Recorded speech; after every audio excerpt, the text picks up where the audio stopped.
Hey everyone, long time no see. Woo! Hello. Everyone's doing good? As good as we can be, right? Yeah. So I'll start off with some introductions. My name is Angie Rainiak, co-owner of Rainy Day Productions, and we're going to chat about the upcoming documentary, The Worth of Water, A Great Lakes Story. Joining me tonight are the creators Julia Robson and Alyssa Armbruster, and the film crew that helped turn it all into a movie. BJ Rainiak, Mike Detterman, Jeremy Hector, and Kat Colmay. So Julia, for those who are not familiar, can you give us a brief overview of what the project is about? Of course, I'd be happy to. Alyssa and I, back in 2017, we walked 343 miles from Milwaukee up to Lake Superior with the ultimate goal of bringing attention to the Great Lakes. They are the largest freshwater resource on the entire planet. So we wanted to do something big that would bring attention to not only how far we've come in restoring our freshwater resources since the 60s and 70s, but also the threats that these freshwater resources still face today. Water that over 40 million people rely on every single day as drinking water. So we did this to bring attention to the different things that the Great Lakes still faces threats today, and all the positive progress we've made in restoring them. Awesome. So I know that August 26th was the 3-year anniversary of when you guys actually left Milwaukee, Wisconsin by foot and began the 343-mile hike all the way to Lake Superior. But before and after that journey, you guys had been doing interviews with educators and scientists throughout the area to capture information for the documentary. So needless to say, you probably have some good and some not so good memories along the way. So my question now is for everybody. What is your favorite memory during these past 3 years, either on the walk or while making the film? So I'll start with Alyssa. The first thing that comes to my mind was just a really quick moment that lasted like 10 minutes, if that, with Julia and I.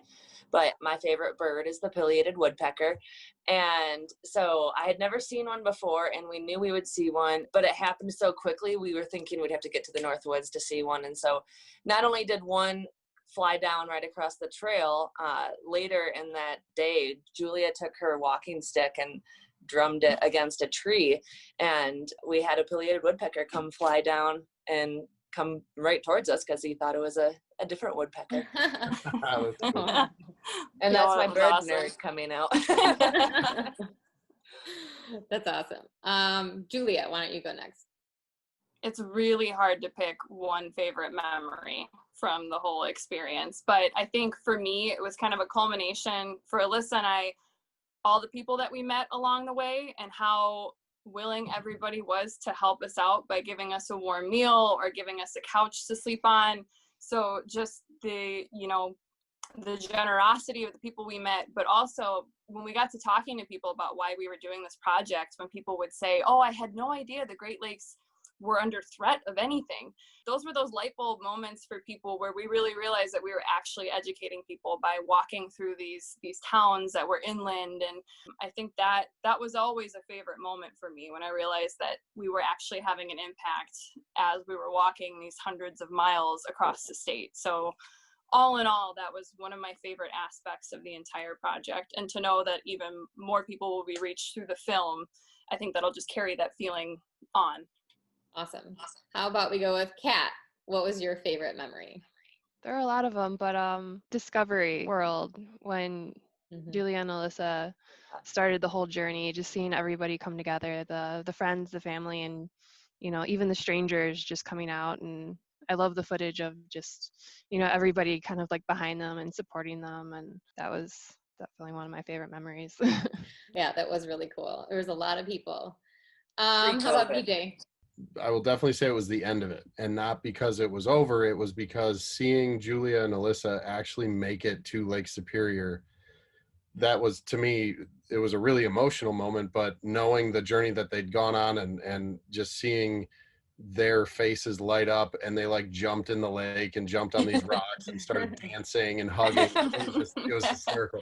So we have like 16 cameras on all these different angles trying to cover all these reactions, and we got a drone like 4 feet from their face. I probably shouldn't say that, but anyway, that was my favorite part. Awesome. Jeremy? My favorite part was joining them for the last 4-ish days and 60 some miles on the trail. the hardest part of the whole thing. Yeah, yeah. Well, that too, but honestly, it was a lot of fun. It was great spending time with you guys on the trail. It was. Awesome. It was. Yeah. We were glad to have Yeah. you. I'm sure it was fun to have an extra person there so you have somebody else to talk to, right? Yeah.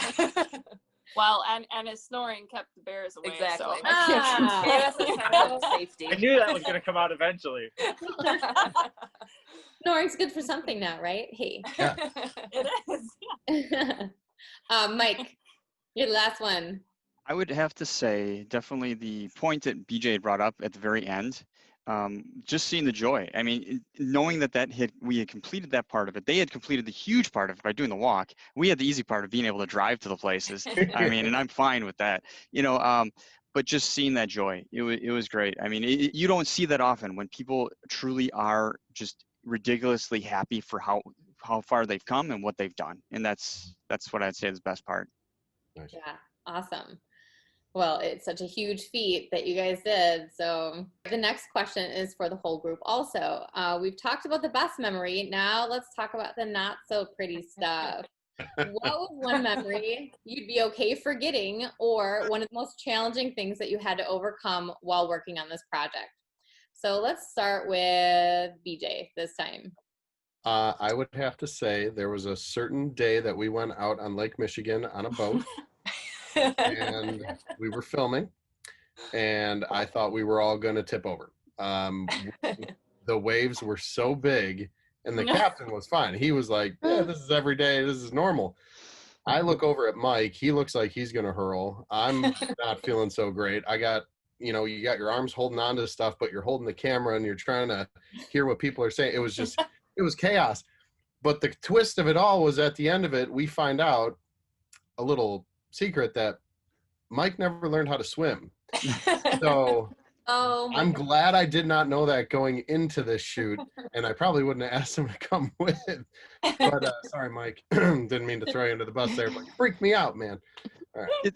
It's okay. I not many people know, I don't know, but I was up for the challenge. I think I'd have to say that's probably my worst memory too. And then I look over and Julia's there just chowing down on beef jerky, and you want some? I'm like, oh, I don't feel so good. No. That was a good day.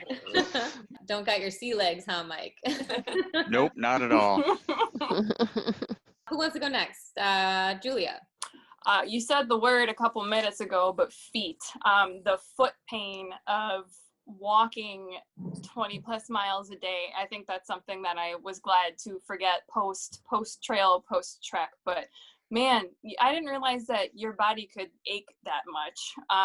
But what was kind of cool was we would get in the tent at night, and then you really did feel pretty reset for the next day. But there were days, and Alyssa remembers this, that I was literally, I was using my trekking poles, and I thought they were going to snap in half because I was putting so much weight on them because my feet hurt so bad. And it was just the most pathetic gimp into Green Bay that I did because I couldn't, it was just so much pain. Yeah, we obviously, that was what made it even more sweet when we actually made it to the end, that our bodies were the machines that drove us all the way there, and we made it through. Yeah, I don't know if I would have. How many miles? 20, was it 20, 15 to 20 a day you guys walked? Or how many? I think our lowest was 9 and our highest was 22. And how many total days did it take? 25. 25. With a few rest days mixed in there. Oh my gosh. I'm going to go ahead and just piggyback off of that. Yeah. So my worst memory is basically the first day I was out there with them hiking. And I think we had a 20-ish mile plan. Yeah. And about 3 miles from the end, my legs started cramping so bad that I could not move. And ended up hitchhiking into town. Oh my gosh. We met him at a bar. And then we got a free room at the casino. Yeah. All thanks to Jeremy having to hitchhike and us going to that bar, and then free room at the casino for the night. Fantastic. Bars And we thought we would we thought we'd go to the buffet because we're like at a casino and we'd been hiking. We were too tired to get out of bed, so we just turned our camp stoves on in the room and made rice. That's awesome. Bars and casinos in Wisconsin. Yep. Gotta love them. Kat, Didn't you go along for some of it up north too? You were there for a day or so, or? Yeah, Mike and I drove Jeremy up for the beginning of his part of it. I wouldn't say it was a bad memory or bad thing, but I experienced Jeremy's snoring for the first time. It kept me up for a lot of the night. I was just sitting there, just staring at the ceiling of the tent and just like, is it a bear? Because I know we're in bear country. Like, and he was over in the little hammock, and I'm just like, it's coming from that direction, but I can't tell. So I was up for a good 2 hours just going back and forth. Like, Questioning. yeah. Sorry, Jeremy. Love you, buddy. I was really happy to learn it was Jeremy, though. Yeah, right? The worst day was like when we were up in the Ottawa, and Julia will attest to this, and Jeremy too. But I don't do well in heat and extremes, and whoever decided to make it 90 degrees in September for that day, we were trying to find a flat camping spot. We'd already gone like 20 miles, and I was just I turned into a monster, and I was cranky and grumpy and didn't want to talk to anybody, and it was so humid, and every time we tried to find a flat spot, there was bear bait. The bear hunting season, and then we ended up finding out that there was a campsite further down the trail, but we'd already gone 20 miles that day, and we ended up jumping in a bear hunter's truck. We piled in the back with bear bait all around us. So that was the silver lining, but I remember just thinking that whole day, I'm done. I'm ready to get picked up and be done with this whole journey. These last couple questions are just going to be for Julia and Alyssa. We all know that so much hard work went into all of this, and it's been a lot of learning, edits, rewrites, and you name it for this documentary. 3 years later, the film is near complete. What are you guys feeling right now? It feels just so surreal. We all came together, and obviously Julia and I knew each other, but we came together and met because of this project, because of a shared love for the Great Lakes and our environment. And it feels like just yesterday that we completed the walk, and it was 3 years ago almost to this day. And obviously so much has changed. Everyone is in different spots in their life, but we can still come together at the end of the day and pick up where we left off and come together back for the same reason that we all met, was for this passion project that we all stopped our lives to take on. And I just think it's so cool, and I'm so excited to see the documentary, and I've learned so much about filmmaking that I never thought I would know about, and it's just really great to have a whole film family. Well said. Well said. Yeah, I couldn't agree more. I honestly, to see this coming to a finish, it's unbelievably invigorating. You know, it has been going on 3 years, but the issues that we talk about and everything that we learned and the reason that we did the walk, that never became a stagnant issue. It's a constant thing. Going into a new election year, it's exciting to know that this information will be put out on a big platform and hopefully offer people an avenue to become informed on some of these issues and inspire them to take action in whatever way, shape, or form that may be. So I'm motivated to know that this is going to come out and hopefully inspire people to do more. And that's something I'm most looking forward to. Awesome. For sure. All right. So as we wrap up, my last question for both of you, Julie and Alyssa. So when the film does come out, what is one thing that you want people to take away from it? If I had to say, and I'm going to cheat on this because I'm going to say it's going to be appreciation, but in multiple facets.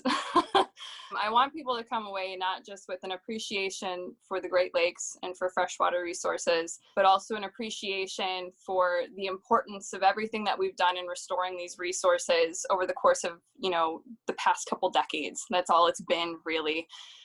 And then lastly, I want people to walk away from this, having watched it, having an appreciation for the power that they have in their own actions and their own words. So whether it's educating themselves, educating a neighbor, a colleague, there's so much that we can do to influence change as just everyday people. You don't have to be a biologist to have an impact on something you care about environmentally. And that's what I want people to walk away with. These are everyday issues that affect every single one of us, and every single one of us have a stake in what happens in the future. So whether that's using less plastic, picking up litter, not putting fertilizer on your lawn, or maybe doing something bigger, anything, any action matters. And that's what I really hope people come away with after watching this. Awesome. What about you, Alyssa? Well, kind of to piggyback off of what Julia said, the main reason we did this was so that people can appreciate the same things we appreciate, and we wanted to show why we need to keep taking care of these wild spaces that we love. But what I've always loved most about this journey, and what I hope people get from the film, is similar to what Julia said, like every little thing anyone can do will make an impact. And it doesn't have to be a grand project like walking across Wisconsin. We started this and we thought we were going to just do YouTube videos, and now look what happened. We have a film crew and a documentary that's about to come out. But I just think it's so important for people to believe in themselves and believe in whatever cause they're choosing to stand up for. And you can do whatever you need to do to support that, whether that be donating, voting, protesting, doing an art project or an art movement. I just think no matter what, you can do something and make a difference with all of your impacts. And we've actually had folks reach out to us because they want to do similar projects based on what we're doing. And it's really, really great to see people being inspired to make their own difference. Yeah, that's true. Awesome. All right. Well, it was fun chatting with everybody. We hope that everyone is just as excited to see this documentary come out and watch it as we all are. Julia and Alyssa are both on Instagram and Facebook. Follow them and The Worth of Water, and keep an eye out for details and release dates for the actual documentary this fall, and check out theworthofwater.com. And that's it, everybody. Woo! Thank you very much. Take care. Thank you guys. Thank you.